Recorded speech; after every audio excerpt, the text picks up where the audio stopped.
I didn't buy this plant. Or this one. Or that one either. Hi, I'm Veronica from Mini Urban Farm, a channel about gardening and homesteading in the suburbs. Today I'm going to show you how to go from this, a little twig of an herb, to an entire plant like this one, in just 2 simple steps.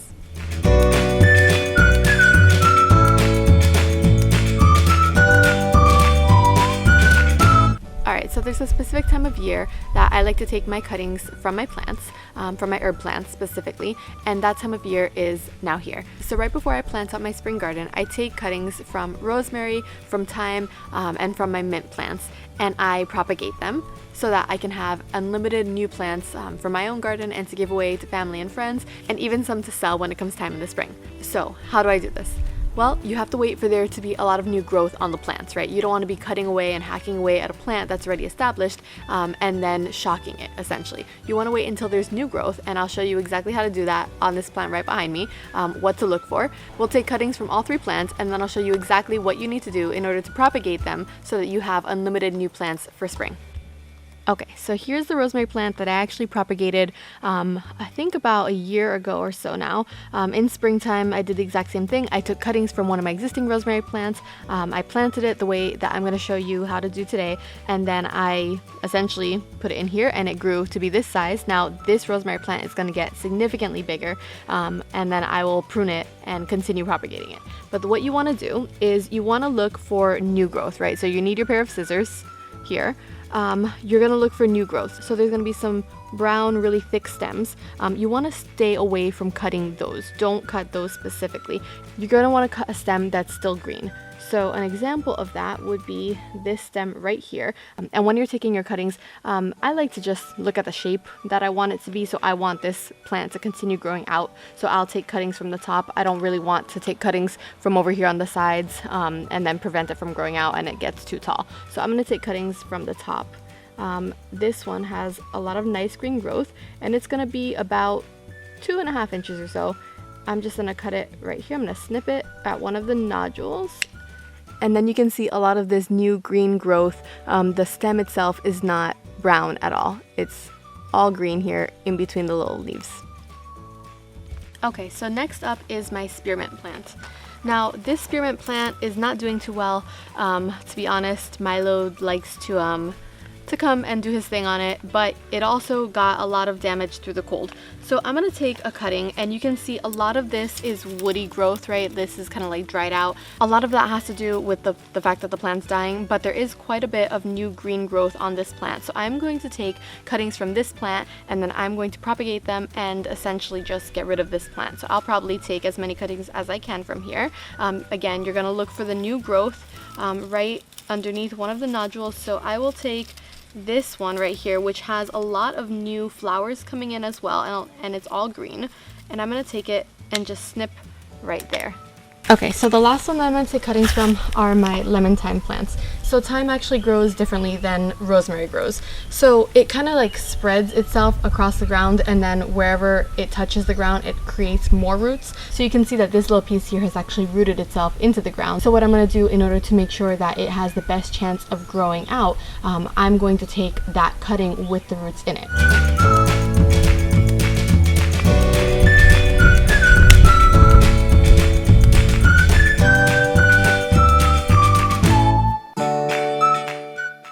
Alright, so now what I'm going to do is I'm going to take my little container here. This is 12, so I'll go ahead and do 4 rosemary, 4 lemon thyme, and 4 mint.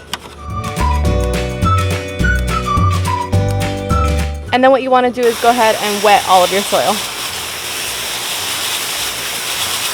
Alright, so for rosemary, what you want to do now is go ahead and strip off the bottom parts of the leaves. Alright, you're going to very, very carefully, you're going to pull back or clip off the bottom leaves,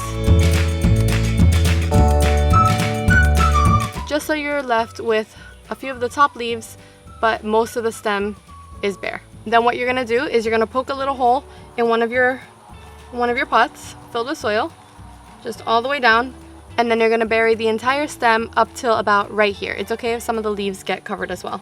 And you're going to always push it down in place and make sure it's completely surrounded by the soil.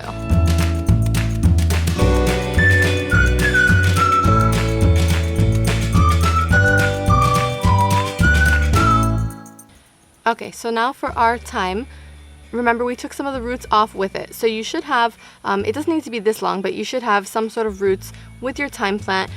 It does work if you don't have the roots on it, but I always like to just jumpstart it a little bit because they'll regrow their own roots and it's not really damaging the root system. So I'm gonna poke a hole in and I'm gonna take all of these roots and just put the entire root system so that all the roots are covered and just push it down just like the rosemary.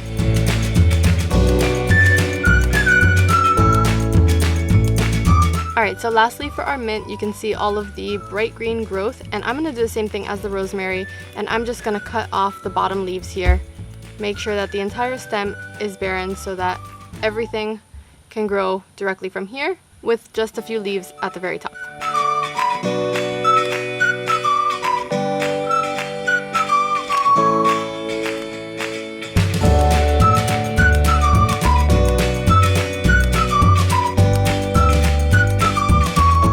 So this is actually a thyme plant that I had planted out a few weeks ago, and you can see all of the new growth. And then this is a rosemary plant. After about a month and a half of propagating, it already has a lot of new growth and it's gotten significantly bigger. So in about a month and a half, I have a completely new rosemary plant. Now, I'm going to take these and I'm going to put them inside my greenhouse. You're going to want to put them in a sunny spot. It doesn't need to be a greenhouse if it's warm enough, but really you want these to get as much sun as possible so that the soil can warm up and they start growing all new little roots. So in a few weeks you should start seeing a lot of new growth. What you're looking for is a lot of green stems, a lot of new baby leaves on the plants, and after a few weeks they'll be ready to be transplanted to their final home, whether that's a pot or directly in the garden. Thyme and mint I would definitely advise keeping in containers or in pots because they do tend to spread quite a bit, which is why they're so great for propagating. And rosemary does tend to get very, very large if you put it in the ground. So I have all of my herbs in pots, all of these 3 herbs, my rosemary, my thyme, and my mint, in containers. I feel that that's the best way to keep them. And then you can continue doing this with these plants when they get bigger and just continue the cycle. I have rosemary plants that I've had for 2 and 3 years and they are massive already. So this is just a really good way to get free plants, and especially if you have the soil on hand and the containers already, why wouldn't you go ahead and do this to share with your friends or family, or even just to have an abundance of herbs. Alright, so that wraps up this video on how to propagate herbs from cuttings, rosemary, thyme, and mint. If you like this video, don't forget to give it a thumbs up and subscribe for more urban gardening content. Thanks!